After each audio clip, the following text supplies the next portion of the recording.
Good morning, dear students. In this video, I will discuss about the design of footing, theory of structure 6, TOS 6, Mumbai University. Before starting with, please sit with a notebook, a pen and a calculator. First, I will tell you about the different steps. What are the steps to be followed? Total 9 steps are there. You please note it down in your notebook. And after that, I will take one Mumbai University problem and I will solve that problem in detail. Please solve it with me in the calculator. I have given you the step by step calculation. Please do it with me. In that way only you will understand this topic. Please do not just see or go through the video. That will not be much helpful for you. So please start with a notebook, pen and a calculator and note down the steps as I am giving. Okay, so let us start with the design of footing. Step number 1. First step, we will find out the factored load, that is PU is equal to 1.5 times working load. This working load will be given in the question, how much working load is there. So you have to find factored load PU. Next step, step number 2, safe bearing capacity SBC, that is denoted as Q safe. It will be also given in the question, that is the safe bearing capacity of the soil where the footing has to be built. So that will be given in the question.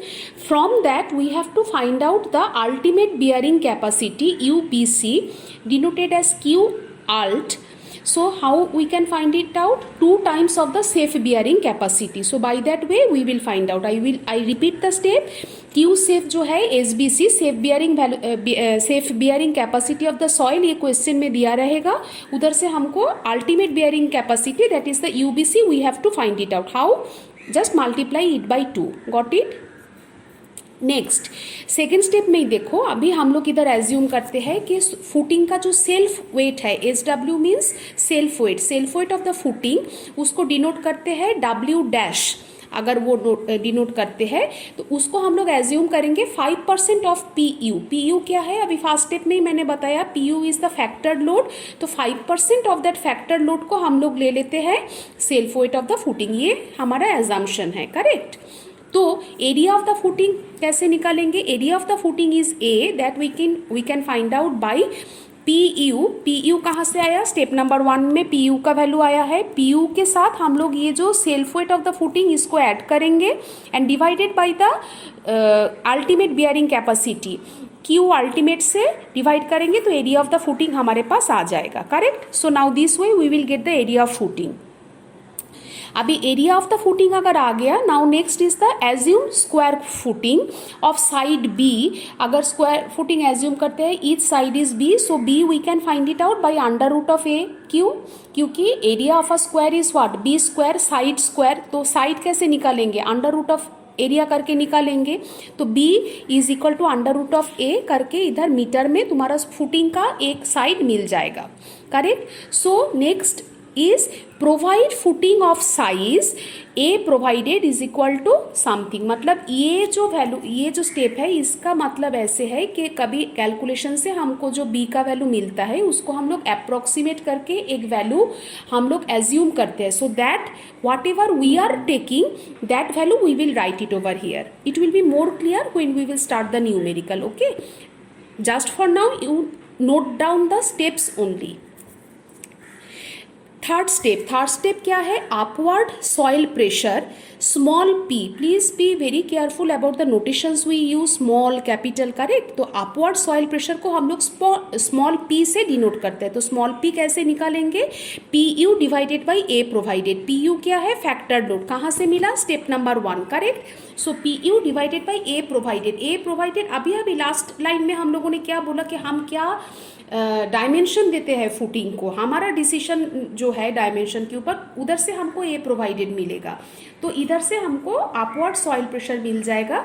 ध्यान रखना इसका unit क्या रहेगा? Kilo Newton पर metre square हमारा ये रहेगा, unit रहेगा, ठीक है. सो ये हमारा हो गया स्टेप नंबर 3. स्टेप नंबर 4 देखते हैं। ये स्टेप ना बहुत ध्यान से सुनना, देखना और फिर नोटबुक में लिख के रखना। चालू करते हैं। स्टेप नंबर 4 में देखो मैंने क्या लिखा है कि एम एक्स, एम क्या है, bending moment about x axis, इसका वैल्यू क्या है, p into B y square divided by 2। P क्या है, स्मॉल पी, अभी स्टेप नंबर 3 में बताया था, p is the upward soil pressure. B is क्या है, बी है तुम्हारा 1 मीटर, हम लोग एज्यूम करेंगे कि 1 मीटर अगर विड्थ ऑफ द फुटिंग है, 1 मीटर विड्थ में हम लोग इसके साथ ना वो जो फुटिंग का जो साइज है उसको कन्फ्यूज मत करना। So B is the width के साथ, so B is equal to 1 metre. Y क्या है वो मैं डायग्राम के जरिए मैं समझाऊंगी, ठीक है। देखो ये जो है बाहर वाला जो बड़ा है स्क्वायर है, that is the footing, footing का जो साइज है, फुटिंग का साइज हमको अभी मिल गया है स्टेप नंबर 2 में, करेक्ट। फुटिंग के अंदर जो कॉलम है वो भी क्वेश्चन में दिया हुआ रहेगा कि ये this and for example 500 by 500 millimetre का एक कॉलम है, उसके लिए फुटिंग डिज़ाइन करो, करेक्ट ना। सो प्रॉब्लम में दिया रहेगा कि कॉलम का साइज भी क्या है, तो फुटिंग का साइज और कॉलम का साइज, फुटिंग के साइज से कॉलम का साइज अगर माइनस सब्ट्रैक्ट करते हैं तो ईच साइड में जो वैल्यू पड़ा रहेगा that is equal to X and Y, मतलब along X axis horizontally it is the value of x and along y axis it is the value of y, ठीक है। फिलहाल ये डायग्राम नोट डाउन करके रखो। When we will start the numerical with the number it will be more easier for you to understand. फिलहाल ये diagram अभी note down करके रखो। तो वापस आते हैं, एम एक्स का वैल्यू क्या बोला था, p into B y square by 2, और एम वाई का वैल्यू बोला था p into B x square by 2, ठीक है। अभी देखो एम एक्स एम वाई क्या है, bending moment about x axis and y axis, but ये जो हम लोगों ने एज्यूम किया कि स्क्वायर फुटिंग है, तो स्क्वायर फुटिंग होने के वजह से देखो एक्स और वाई का जो वैल्यू है और स्क्वायर कॉलम भी है, जनरली स्क्वायर कॉलम ही दिया हुआ रहता है, तो वो केस में क्या होगा, एक्स और वाई का वैल्यू सेम ही होगा क्योंकि फुटिंग भी स्क्वायर है, कॉलम भी स्क्वायर है, तो ये जो एक्स एंड वाई का वैल्यू भी सेम ही आएगा। तो सेम अगर आते हैं M x and M y, कुछ अलग वैल्यू नहीं आएगा, वो सेम वैल्यू आएगा, करेक्ट। सो इधर से जो एम एक्स एम वाई का जो भी वैल्यू आता है उसको हम लोग एम मैक्स नाम दे देते हैं, ठीक है। तो एम मैक्स का एक वैल्यू हमको मिल जाएगा। रिमेंबर हियर बी का वैल्यू है 1 मीटर, मतलब पर यूनिट विड्थ हम लोग निकालेंगे, तो ये किस में आएगा, यूनिट आएगा किलो न्यूटन मीटर में, उसको हम लोग न्यूटन मिलीमीटर में कन्वर्ट करेंगे। कैसे, किलो न्यूटन से न्यूटन 10 क्यूब से मल्टीप्लाई करेंगे और मीटर टू मिलीमीटर वापस 10 क्यूब से मल्टीप्लाई करेंगे, तो 10 टू द पावर 6 हो जाएगा। मैंने पहले भी बोला था ये डिज़ाइन का टॉस का प्रॉब्लम में थोड़ा यूनिट का ध्यान रखना, क्योंकि यूनिट में ही बहुत ज़्यादा गड़बड़ होता है। So each and every step में जहाँ पे मैं बोल रही हूँ उधर ध्यान रखो। नेक्स्ट है देखो स्टेप नंबर 5। स्टेप नंबर 5 क्या है, ये तुम्हारा IS 456 के हिसाब से MU lim, that means the limiting value of the moment is given. क्या है ये स्टेप, बहुत अच्छे से सुनना, देखना, और ये स्टेप तुमको मार्कअप करना है। ये फॉर्मूला क्या है मैं समझाती हूँ। देखो 3 वैल्यू मैंने लिख के रखा है एमयू लिम का। एम यू लिम, लिम मतलब limiting value of the moment. Fast क्या है, 0.138 FC के BD स्क्वायर, नेक्स्ट है 0.139 FC के BD स्क्वायर, और थर्ड वैल्यू है 0.149 FC के BD स्क्वायर, करेक्ट। तो क्वेश्चन में तुम्हारा जो भी ग्रेड का स्टील दिया हुआ रहेगा, अगर Fe 415 स्टील यूज़ करने के लिए बोल रहे हैं तो पहला वैल्यू यूज़ करो, मतलब कौन सा 0.138 वाला। अगर बोलते हैं कि नहीं Fe 550 यूज़ करना है तो 0.139 वाला वैल्यू यूज़ करो। अगर बोलते हैं नहीं Fe 250 वाला यूज़ करना है तो 0.149। सो ये जो वैल्यू है ये अकॉर्डिंग टू क्वेश्चन में जो वैल्यू का स्टील यूज़ करने के लिए बोलेंगे उसके हिसाब से तुम लोग इसको चूज़ करोगे, करेक्ट। तो एमयू लिम का एक वैल्यू हो गया, तो ये नोट डाउन करो। फिर इसके बाद देखो, इसके बाद ये जो फॉर्मूला मैं थोड़ा समझा देती हूँ। इधर b का वैल्यू क्या पुट करना है, वापस वो जो 1 मीटर स्टेप नंबर 4 में जैसे 1 मीटर एज्यूम किया था वही 1 मीटर एज्यूम करो।